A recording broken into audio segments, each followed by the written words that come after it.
Reader, we are less than 15 days away from finishing this month. We are, what, 14 days away probably, and that is including today, I think, from finishing this month out. And I have 4 more books to get through in order to finish our Slash Fantasy Bingo before we go into the next year. So yeah, great prospects, I guess.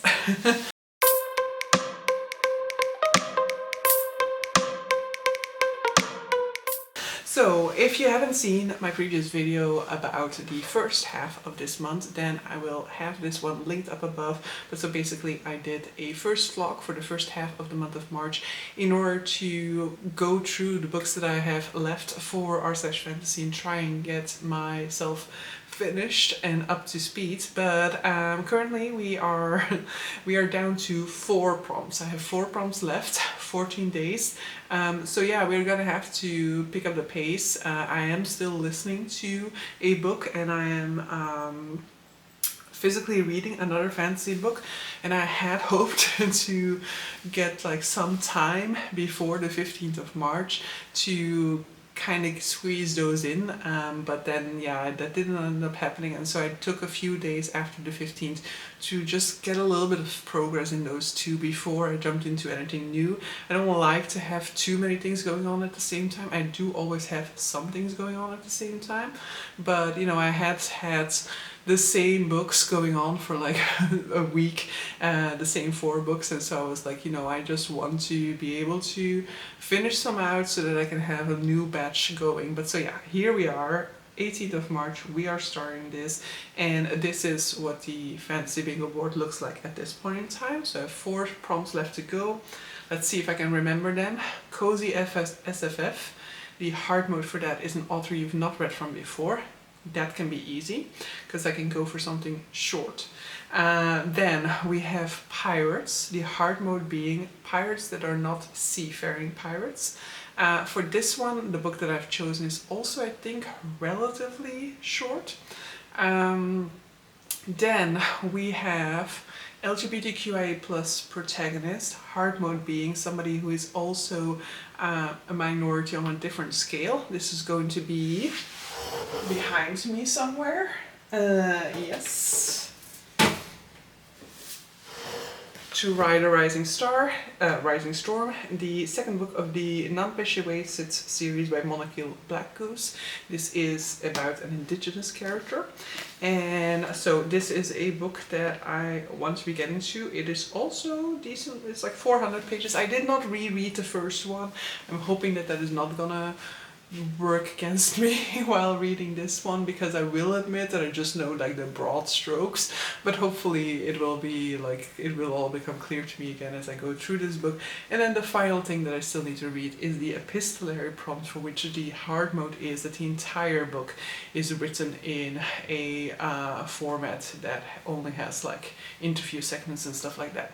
Now I do have to check the epistolary prompt again, because I'm hoping it is just like different formatting, but I think it is really like interviews, logs, journals and stuff like that, because otherwise I could try Horror Store, for example, because yesterday I was I saw like a post about different sort of like mixed media books, or different like differently formatted books, and then Horror Store was in there, and I was like, oh, actually that would be a decent option for me for this particular prompt.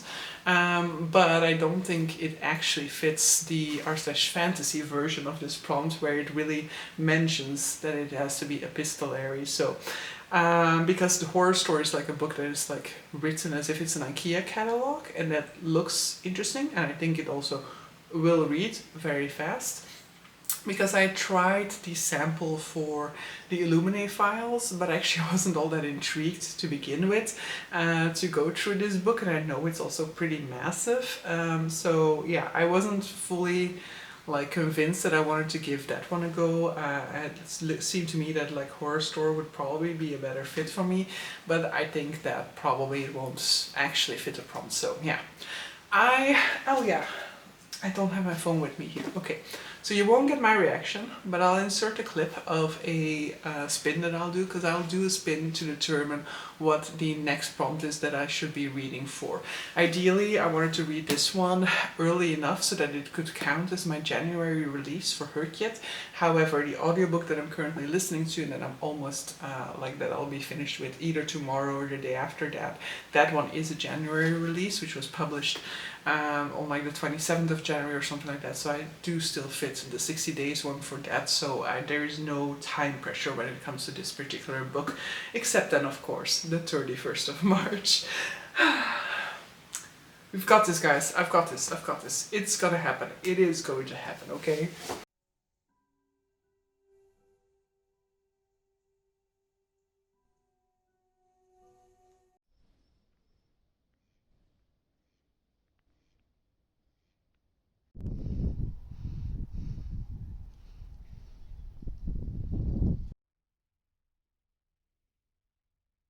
Alright guys, it is the 24th of March, 24th of March, 24th of March. I'm here to give you guys an update because in a week, a little over a week technically speaking, but we are already 5 o'clock on the 24th as well. But so this is a Tuesday, next Tuesday is the final day of this month and the final day of r/fantasy. You think I finished the book in the meantime? No, I haven't, but I am close. So I'm currently reading 2 of the 4 that I have remaining to me. So as you saw, I spun for the LGBTQIA+ prompt, so I'm reading To Ride a Rising Storm by Molecule Black Goose. I am not that far in. I feel like I'm not struggling with this book at all, but somehow we are also not really going through this super fast neither. I mean, I did start it on the 18th or something like that. So I started it somewhere last week, maybe Wednesday, Thursday, something like that, I guess. And so I just haven't been spending enough time reading apparently, because I do feel like when I'm reading in it, it's going very smoothly. I'm enjoying my time with this book, but we have to step it up. And as I needed a new audiobook, I decided to start The House Witch by Dellenbach or something like that, I think is the name of the author. And so this is my cozy SFF prompts. I've not read something by them before, so that also means that it counts for hard mode. And that one is almost finished with, to one extent, great. We need to be finishing the book so that it still seems possible, because that will mean, and then I only have 3 more books to finish within this just over a week period of time. But it could have been better to have a shorter one. However, you know, I was like, oh, it's fine, it's just for the audio. And actually it makes more sense to have a longer audiobook because, you know, I don't have any of my other prompts in the audio format. So that is the problem here. I don't have another book in the audio format, and I've been desperately trying to find a book that fits the epistolary prompts that will be available in the audiobook form, because this prompt is basically read a book that is told through letters, journal entries, diaries, something like that. And for that, there are a few that count, a few that I've looked up that could definitely count for that, but I don't have access to any of those via the audiobook. There are a few classics that I could go for, and that's probably gonna end up being the case. Then I'm gonna have to go for a classic, but that's not gonna fit the SFF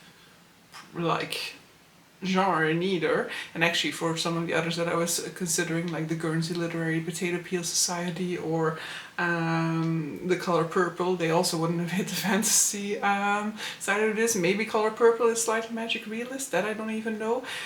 Maybe I have to go for Violetta by Isabel Allende, because I haven't checked yet whether I have access to that audiobook.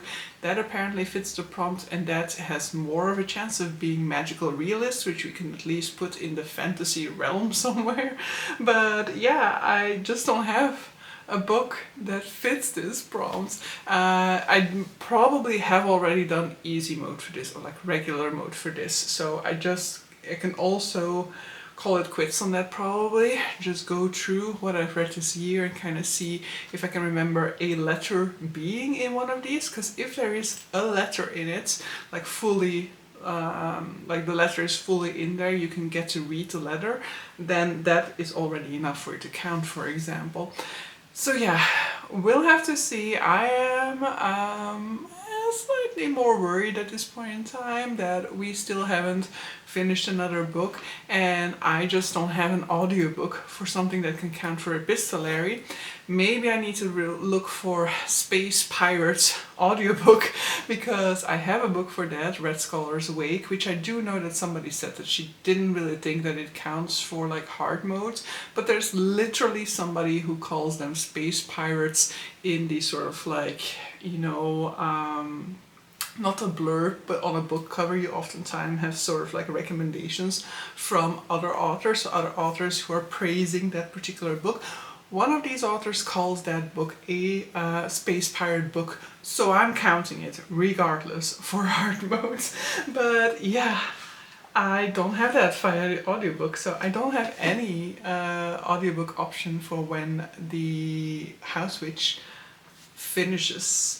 And with the audiobook option, it would definitely be much easier to try and get to the to be fully finished with this particular challenge. So maybe I do just have to do a reread for something that I know that counts, such as Dracula, for example. It's been forever. I think I read Dracula when I was still at a university, so that's definitely been over a decade. And then there's also the option of reading something with This Is How You Lose a Time War. I did not like that book, but perhaps I can give that one another go. So yeah, maybe I will have to go the reread route for it. I think I'll put a question on my Discord asking people for suggestions for this, because I am running at like the very last moment for finishing this one. But let's talk about these books. To Ride a Rising Storm by Monocle Blackgoose, sequel to a book that is called To Shape a Dragon's Breath. This is about a Native American girl who basically is bonded to a dragon, and so becomes not really the first Native American, but the first Native American who's grown up in a Native American surroundings, and so who's fully Native American in her ways of life, to join a dragon riding school. So she goes over there and has to deal with a lot of prejudice. This is a sequel, so obviously cannot say too much about some of the circumstances that lead into the second book, but the second book is basically a sort of like, you know, summer has just happened, let's go back to school type of setting, just like a Harry Potter series where you have each book following one school year, and we see her kind of, in the beginning at least of this book, navigating some relationship troubles and kind of like discussing, you know, attraction and where she sees certain relationships going, and navigating that a little bit more. In terms of the school year, it's only just started where I'm currently in the book, so I don't yet know what the overall direction is going to be, but what we definitely do see is that there is a lot more influence coming from the outside into the society in which she has grown up, so outside forces kind of meddling in the life of the Native American population within this book. Then, when it comes to The House Witch, so this is a cozy SFF fantasy novel in which we are looking at a head cook called Finley, who basically is secretly a witch, and he is the new cook in a household, which is basically in the castle, and he quickly builds a reputation for himself as somebody who is not to be trifled with. So Finley is absolutely a green flag character. He is a little bit on the grumpy side, as he doesn't really tolerate people in his kitchen, for example, and he definitely doesn't tolerate boorish behavior, and so green flag because he protects women who are being accosted by men in his surroundings, but very quickly on he gets embroiled in sort of like everything that happens in the castle. There almost isn't anything interesting happening in the castle without Finley being involved in it. I really enjoy this book so far, and I'm definitely looking forward to just continuing on with the sequels to this book once I finish this audiobook and once I finish r/fantasy, because we'll definitely give priority to r/fantasy. if we can find an audiobook that fits it. But so yes, I am about to finish that one. I'm eager to see whether sort of like the romantic side of things resolves itself within this first book. I would assume so, but I do have less than 2 hours left in the audiobook, and we are definitely nowhere near that, but it is definitely possible for that to happen and for us to have a new direction in the sequel, because, you know, who knows, maybe it could be a 3-book series about finding love. But I'm enjoying that one a whole lot. It's definitely very cozy, hitting all of the spots that I want for a cozy fantasy, so a very successful exposure there. But so yeah, I don't think any of these books behind me can fit the prompts. Maybe Operation Bounce House. So I'm just gonna go and look further for a book to fit my r/fantasy prompts. Hello guys, it is Sunday, the 30th of March. You know what that means? No, the 29th. Luckily. The 29th of March, meaning there are 2 days left in this month, meaning I'm screwed because I am still reading 2 books at the moment for this particular r/fantasy challenge. I'm reading 3, but the other book has been sorely disregarded this month in favor of the r/fantasy project. I am currently quite far into this one. I am like close to the 300 page mark in it, and it is like 440 or something like that, so we're making decent progress with this one. I am definitely enjoying this one a whole lot, and I don't necessarily like want to chase through it or anything like that, but also like I don't necessarily think that making myself spend more time with it is to its detriment, because I am really enjoying this one. So this is the sequel to Shape a Dragon's Breath, and which is a indigenous queer novel that I'm really enjoying, and I'm really enjoying the sequel. I went into the sequel without rereading the first book, and I feel like that is definitely okay with this one. You don't really get any like big recaps of what happened in the first book, but it definitely isn't the case where I'm reading this book and I'm like, what the hell happened? I cannot follow. Who are these people? So I definitely think you get the necessary clues to know, to kind of get a reminder of certain people within this world who maybe weren't like the first protagonists or anything like that. And there aren't too many things about the events of the first book that necessarily carry into the second one, and if they are, then you will definitely get information about it. So I'm really enjoying this one a whole lot. I like the style of this book as well, and I love its discussions, you know, about how we view the world, how we maybe have certain prejudice within our view of the world as well, and within our way of framing certain things, within our way of looking at the history of things, and when certain things first start to appear in our history, in which we're very often overlooking indigenous people, indigenous culture. I like this sort of book's focus as well on sort of like getting, you know, like societies who are out there to defend the common man, or defend every man, but who are then like still mainly like run by white men who are, you know, like eager to have 1 or 2 token individuals within their group, and are very much challenged in their ideas of, you know, like equal what do we call it? Equal rights, I'll call it. When, you know, more starts showing up, and when there's the actual risk of their group becoming truly equal representation. But so yeah, I'm enjoying this one a whole lot. I'm eager to see it continue on. It doesn't necessarily have sort of like a real clear path of like, this is where it is going, but I don't actually think that it was the case with the first one neither, but I am definitely enjoying it within this one, where sometimes with other books I can kind of feel a little bit more like the book is kind of lacking in a destination, in a movement, or like lacking what I want to say, that lacking direction.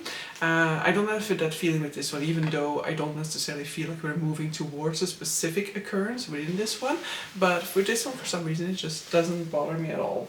And then the second thing that I'm currently reading is, I finally have a recommendation that came from the people over on my Discord for books that are fully written in verse, no, not verse, that are fully written in letters or interviews or the like. And so I'm reading The Brides by Charlotte something. It'll be on the screen. This is a Brides of Dracula retelling. It is basically a story that takes place both after the events in the novel of Dracula and before the events of the novel of Dracula. We basically have a doctor who is part of the original cast of the Dracula novel, and he is now moving into a new mental hospital practice, and there he meets a patient who we will hear about her backstory through a lot of journal entries and a lot of letters that were sent between her and this other girl called Mafalda, but also other characters that center around this story will be sending letters as well. So we get his journal, I believe, and then for the story of this girl called Lucy and Mafalda, we get letters mainly. I'm really enjoying this one a whole lot. I have not reread Dracula, so I read Dracula when I was at university, so somewhere when I was like 20 or something like that, so like 15 years ago at least. And yeah, I enjoyed it definitely, but it's not like I remember much of the characters, and so I also didn't recognize this character the first time I reheard his name. I recognized the names of two more prominent characters of Dracula when he mentioned them as being his friends, and it's only like through some of his later journaling entries that it's like, oh, okay, he was also part of the events taking place in Dracula, so he probably also was mentioned within the book.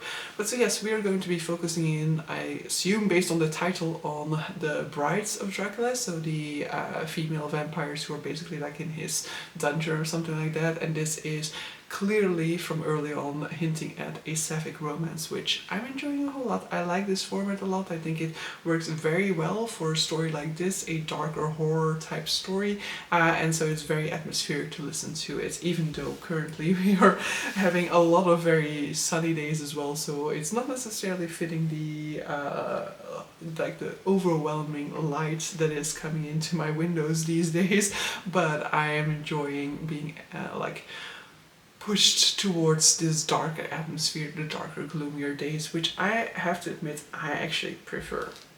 But so yeah, that means that I am 56% I think into the Brides, so this is definitely going to be possible for me to finish, and I definitely think that I can also finish the How to Ride a Rising Storm by Monokil Black Goose. The issue is that I need to start and finish another one. I need to start and finish a book that features pirates.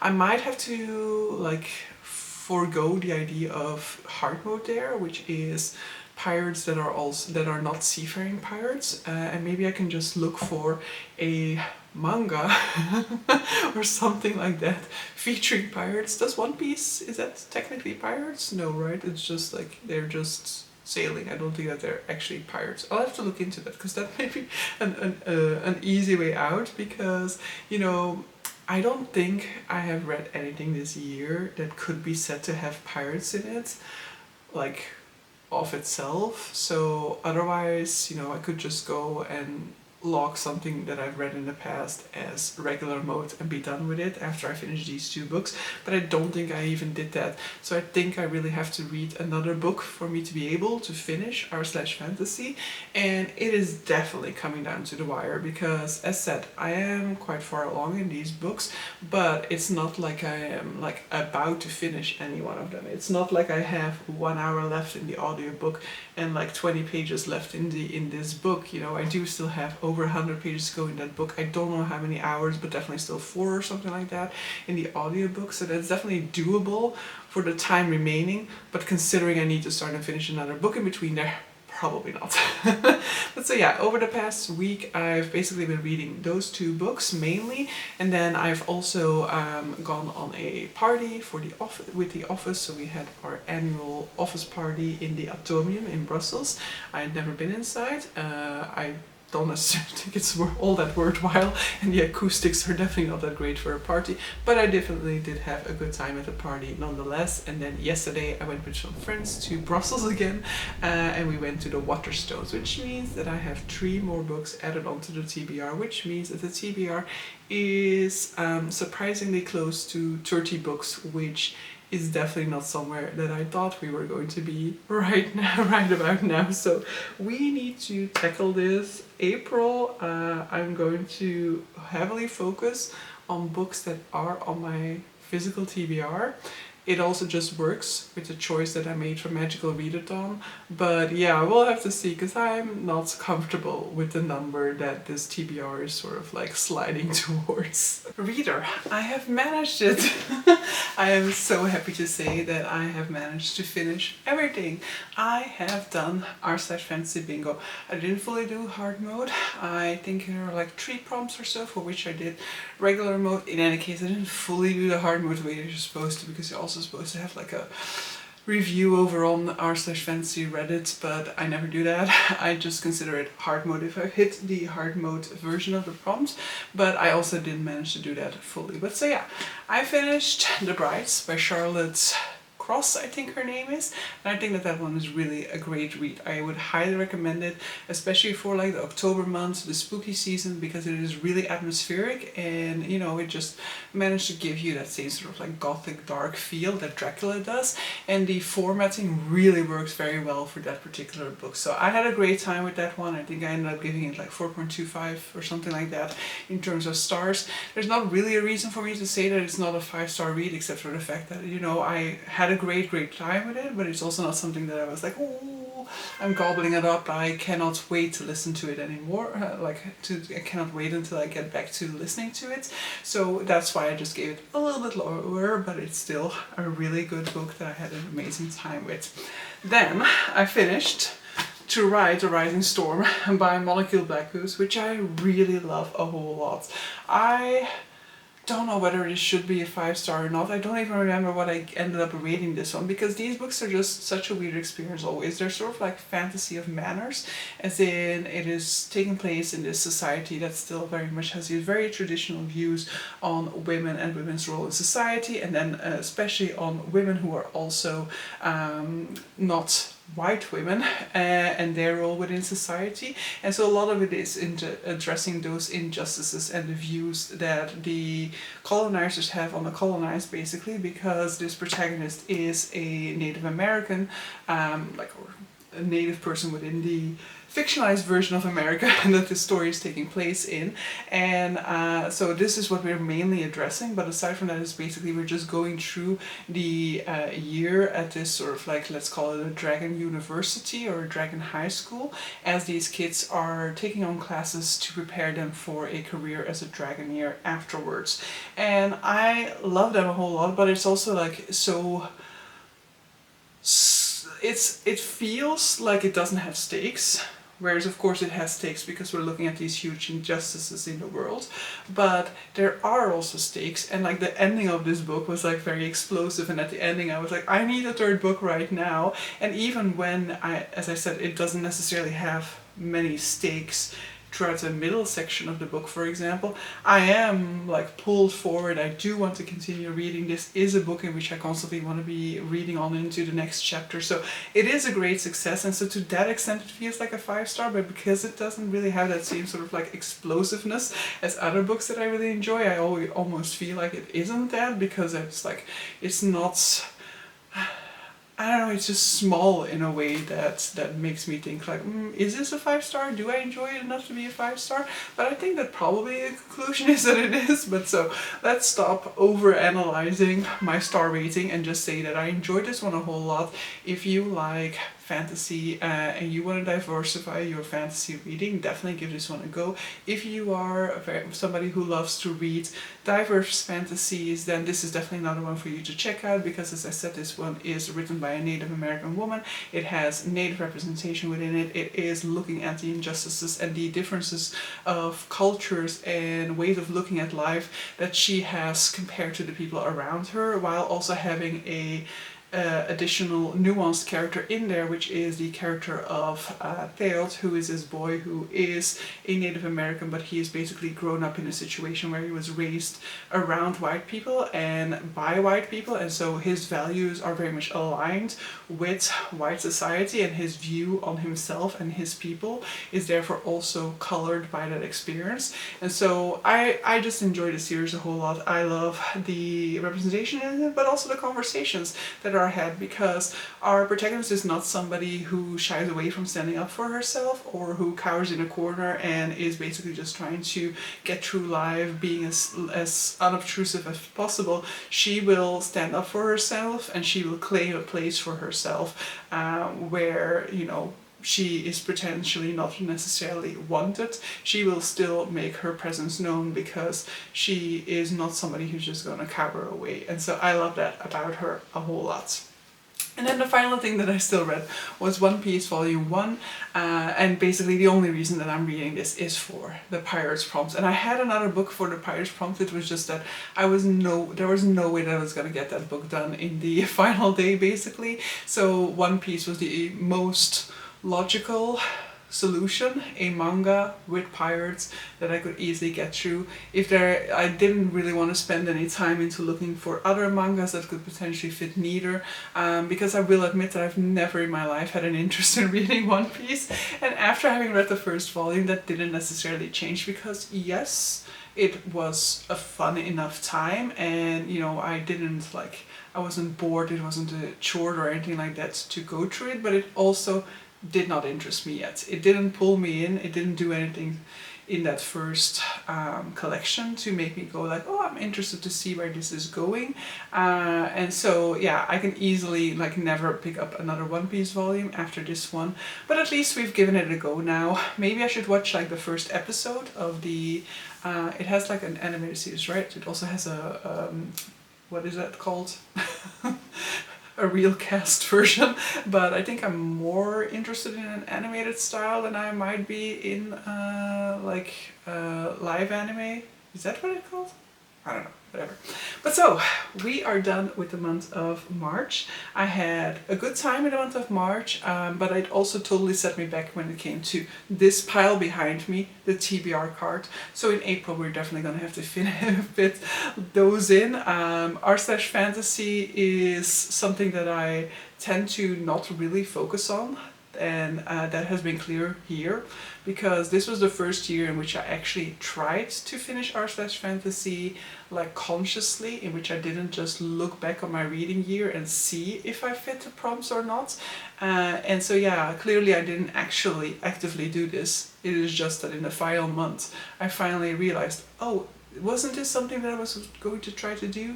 I guess I now have to read for 7 prompts. So yeah, we'll have to figure out if I want to do that for the next R/fantasy, and maybe then I'll just have to set certain goals for myself or make a repeated vlog out of it so that I at least make regular progress in it. But so yeah, hope you guys enjoyed this video and see you guys for the next one. Bye!